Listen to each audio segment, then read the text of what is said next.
महाभारत का युद्ध आज से 50 वर्ष पहले हुआ था। कुरुक्षेत्र में कौरव और पांडवों के बीच 18 दिन तक लड़े गए इस युद्ध में केवल 18 ही महारथी बचे थे। कौरवों के तो कुल का ही नाश हो गया था। पांडवों के भी लगभग सारे पुत्र मारे गए थे। लेकिन दोस्तों, हैरान करने वाली बात यह है कि जब युद्ध का होना तय ही नहीं था, तब से ही 7 ऐसे लोग थे जो ये जानते थे कि युद्ध होगा और उसका क्या परिणाम होगा। जी हां दोस्तों, इन 7 लोगों को परिणाम पहले से पता थे।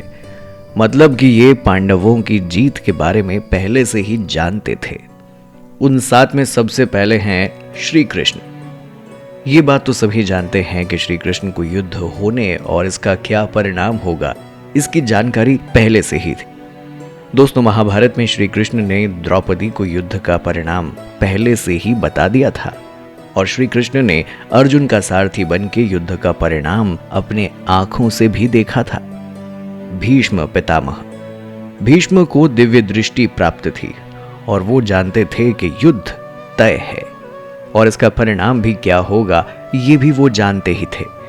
परंतु उन्हें दुख इस बात का था कि उन्हें कौरवों की ओर से युद्ध लड़ना पड़ेगा, क्योंकि वो अपने वचन में बंधे हुए थे।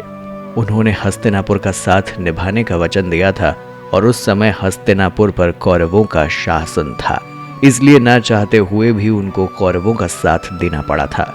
भीष्म अपने पूर्व जन्म में 8 वसुदेवों में से एक थे।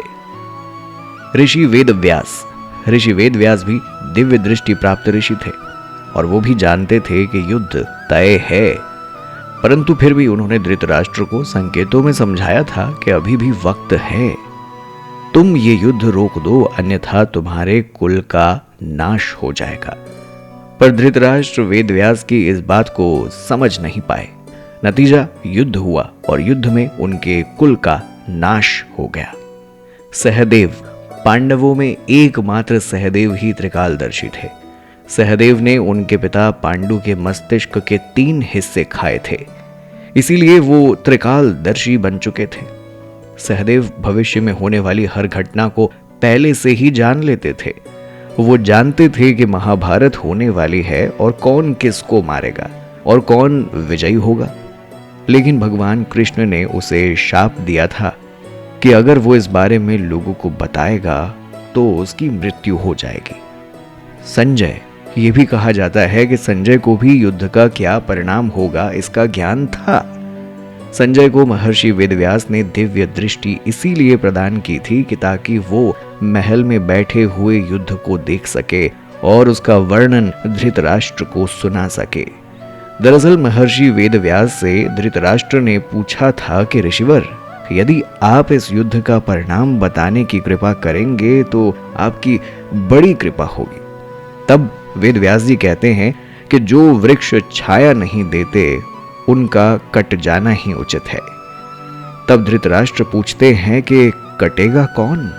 ये सुनकर वेदव्यास जी कहते हैं कि इस प्रश्न का उत्तर तुम्हें संजय देंगे।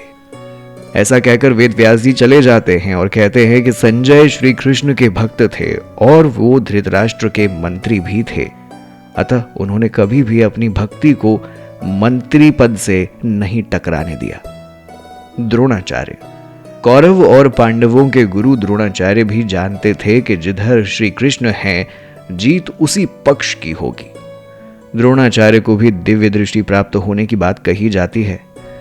देव गुरु बृहस्पति ने ही द्रोणाचार्य के रूप में जन्म लिया था। कृपाचार्य, ये भी कहा जाता है कि कृपाचार्य को भी युद्ध के परिणाम का अनुमान था। संभवतः उन्हें भी दिव्य दृष्टि प्राप्त थी, क्योंकि श्री कृष्ण के विश्व रूप का दर्शन वही लोग कर सकते थे जिनके पास दिव्य दृष्टि थी। कृपाचार्य ने भी श्री कृष्ण के विश्व रूप का दर्शन किया था। तो दोस्तों, ये थे वो 7 लोग जिन्हें महाभारत का युद्ध होने से पहले ही पांडवों की जीत होने के बारे में पता था। महाभारत से आपका पसंदीदा किरदार कौन था? कमेंट करके जरूर बताइएगा। अगर वीडियो अच्छी लगी हो तो वीडियो को लाइक, शेयर और चैनल को सब्सक्राइब जरूर कर दीजिएगा।